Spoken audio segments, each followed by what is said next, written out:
उगता हूं और हमारे साथ खास मेहमान डॉक्टर कैलाश सत्यार्थी साहब जुड़ रहे हैं। मैं डॉक्टर कैलाश सत्यार्थी जी का स्वागत करना चाहता हूं, अभिनंदन करना चाहता हूं। नोबेल लॉरेट हैं, हमारे साथ मौजूद हैं। Thank you so much sir, thank you so much doctor साहब। आज आप एक बेहद महत्वपूर्ण बैठक से आए हैं। मैं और बच्चों के ऊपर थी, देश दुनिया के स्वास्थ्य मंत्री इकट्ठा थे और दुनिया के स्वास्थ्य मंत्री WHO के तहत इकट्ठा थे, जिसको कि आपने संबोधित किया। किसी स्वास्थ्य मंत्री ने नहीं। देश के लिए यह गौरव की बात भी है। मैं आपका सम्मान करना चाहता हूं। ये जानना चाहता हूं कि तीसरी लहर के लेकर जो चिंता बनी हुई है, खासतौर से बच्चों को लेकर, वहां क्या चर्चा हुई और क्या कुछ निकल के आया, मैं जानना चाहता हूं। डॉक्टर कैलाश सत्यार्थी जी। धन्यवाद प्रतीक जी। राजनीतिक गहमा गहमी के आपकी बातचीत के बाद आप किसी शांति पुरस्कार वाले से बात कर रहे हो, तो बात हमारी शांतिपूर्ण होगी। देखिए, मैंने बार बार कहा है और आज भी कहा है कि ये कोरोना की त्रासदी केवल स्वास्थ्य का संकट नहीं है या आर्थिक संकट नहीं है। ये न्याय का, मानवता का, समानता का और सभ्यता का संकट है। और अकेला स्वास्थ्य मंत्रालय किसी भी देश का या वर्ल्ड हेल्थ ऑर्गेनाइजेशन अकेला इसका हल नहीं कर सकता, क्योंकि इसके बहुआयामी प्रभाव हैं। जो बच्चे पहले वाले कोरोना के दौर में सीधे तौर पर ग्रसित नहीं हुए थे, दूसरे दौर में बड़ी संख्या में बच्चों को भी कोरोना वायरस फैला। और अब तीसरे दौर के बारे में जो बात कही जा रही है, ये आशंका व्यक्त की जा रही है कि सबसे ज़्यादा इसके शिकार बच्चे ही होंगे। तो हम लोगों को पूरे विश्व के स्तर पर इसके लिए जो तैयारी करनी चाहिए वो शायद अभी नज़र नहीं आती है। दूसरे दौर की तैयारी भी अधिकांश देशों में ठीक ठाक नहीं थी। तीसरी दौर के लिए तो और भी ज़्यादा मेहनत की ज़रूरत है। तो एक मांग की मैंने कि संयुक्त राष्ट्र संघ की विभिन्न संस्थाओं का एक inter agency high level group बने, जो कि दुनिया भर के देशों को मशवरा भी दे और उनको कुछ समयबद्ध तरीके से काम करने के लिए प्रेरित करे कि वो इसकी तैयारी अभी से शुरू करें। और जब ये होता है, दुर्भाग्य से अगर ये होता है, तो फिर उसके लिए हमें पहले से तैयारी करनी चाहिए। मैंने ये बात कही आज कि जब घर में आग लग जाए, इसके बाद आप अग्निशमन यंत्रों के लिए दौड़ते हैं, पानी के लिए दौड़ते हैं, और पानी है नहीं आपके घर में, तो बहुत मुश्किल होती है। तो तीसरे दौर में अगर ये सब तैयारी पहले से हो जाए कि हमारे पास पर्याप्त ऑक्सीजन हो, बच्चों की दवाइयाँ हों। अभी कहा गया था, हमारी किसी अखबार में मैं पढ़ रहा था, किसी बहुत बड़े डॉक्टर की रिपोर्ट की हमारे देश में ये जो सिरप हैं पैरासीटामोल के, एक्रोसिन के, वो भी पर्याप्त मात्रा में नहीं है। तो ये सब तैयारी हमें करना चाहिए पहले से।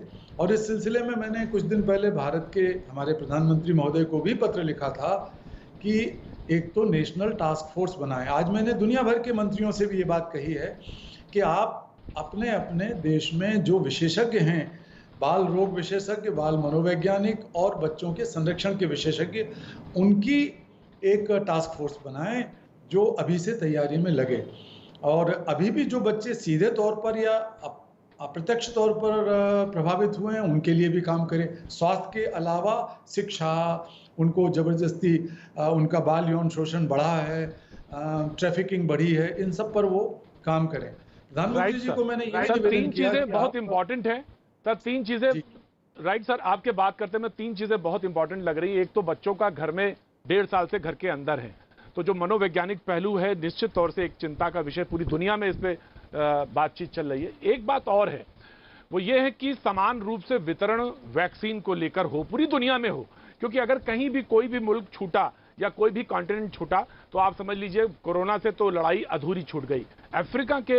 साउथ अफ्रीका के एक बड़े साइंटिस्ट, उन्होंने कहा है कि आप हमें भी वैक्सीन दीजिए, अदरवाइज ये कहीं ना कहीं ऐसा होगा, दिक्कत आएगी और कोई बड़ा स्ट्रेन दुनिया के सामने खड़ा हो सकता है। तो ये एक बहुत इंपॉर्टेंट इशू है, जिसको कि उम्मीद है कि आपने भी उसको देखा होगा या चर्चा में आया होगा। और एक तीसरी बात और महत्वपूर्ण है, जब प्रोग्राम में खास तौर से भैया जी कहीं में जब हम चर्चा करते हैं तो आम पहलू से जुड़े हुए एक सवाल जरूर आता है, और एक सवाल जरूर आया जिसको आप जरूर अपने विषय में लाएंगे, और वो ये कि हमारी जो वैक्सीन है, कोवैक्सीन है, और जो बाहर पढ़ने जाते हैं बच्चे, उनको अभी एक बात आ गई है कि शायद वो रिकॉग्नाइज नहीं कर रहे हैं, और वैक्सीन डिप्लोमेसी शुरू हो गई है। तो वो पूरी दुनिया में, क्योंकि वैक्सीन को लेकर तो इतनी मारामारी है, तो रिकॉग्नाइज्ड हो, और हमारे बच्चों को भी जो बाहर जाते हैं पढ़ने, उनको भी वो चीज़ें बराबर अधिकार क्षेत्र में आए और उसको भी रिकॉग्निशन मिले। ये तीन पहलू बहुत इंपॉर्टेंट है। कैलाश सत्यार्थी जी, देखिए, ये जो वैक्सीन डिप्लोमेसी है, ये तो वैक्सीन बनने से पहले ही शुरू हो गई थी।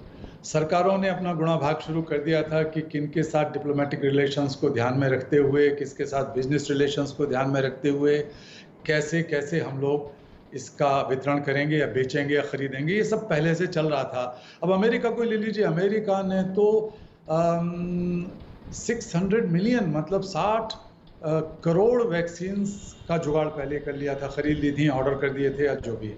तो एक उदाहरण दे रहा हूँ मैं।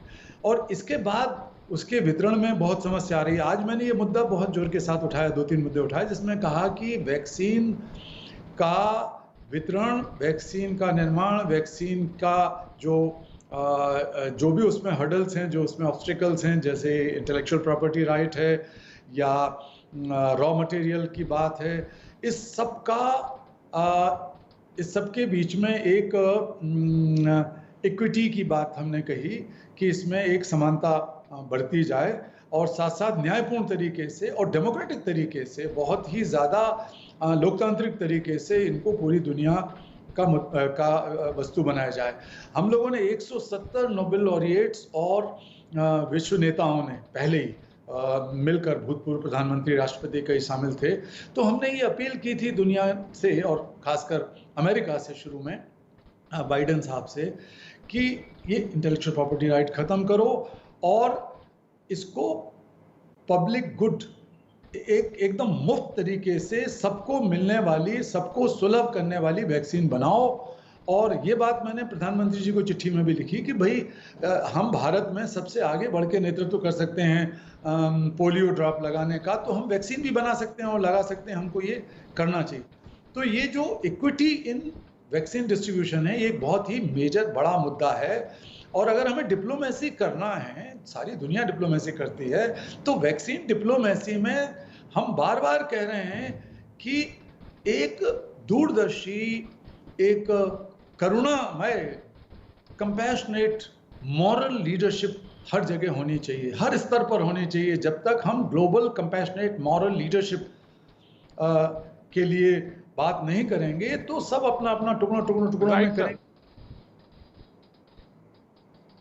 राइट सर, ये बहुत इंपॉर्टेंट बात है कि सामंजस्य होना चाहिए, पूरी दुनिया में होना चाहिए। और वो जो अंदेशा अफ्रीका से उठा है कि अगर मैं अफ्रीका छूट गया, कहीं कंटिनेंट छूट गया, तो न जाने भविष्य में कौन सा स्ट्रेन वहां से निकलेगा जो पूरी दुनिया को एक बार फिर गंभीर चिंता में डालेगा। ये वहां पे आशंकाएं दी जा रही हैं। इसी को लेकर कहा जा रहा है कि एक सामंजस्य, एक समान वितरण। भैया जी, हम कहें कि अगर एक भी बच्चा वैक्सीन से रहित रह गया दुनिया में, तो पूरी दुनिया में खतरा बना रहेगा। एक भी बच्चा, अगर एक भी बच्चा सुरक्षित नहीं रहेगा इस कोविड से या इसके म्यूटेशंस आ रहे हैं उनसे, तो दुनिया सुरक्षित नहीं रहेगी, क्योंकि इसके म्यूटेंट्स, मल्टीपल म्यूटेंट्स इतने गंभीर और इतने खतरनाक हैं कि हर एक को, एक देश की बात नहीं अकेले अफ्रीका की, मैं तो कहता हूं कि दुनिया के प्रत्येक देश के प्रत्येक व्यक्ति को और प्रत्येक बच्चे को वैक्सीनेट करना जरूरी है, अगर हमें दुनिया को बचाना है तो।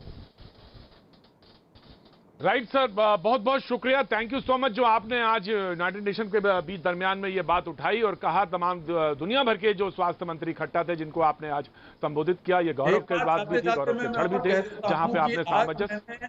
आज मैं भारत के प्रधानमंत्री जी से, अपोजिशंस के नेताओं से और प्रत्येक सांसद के सामने गुहार लगा के कहना चाहता हूं कि ये मौका है जब संविधान में संशोधन करके स्वास्थ्य को मौलिक अधिकार का दर्जा दिया जाए।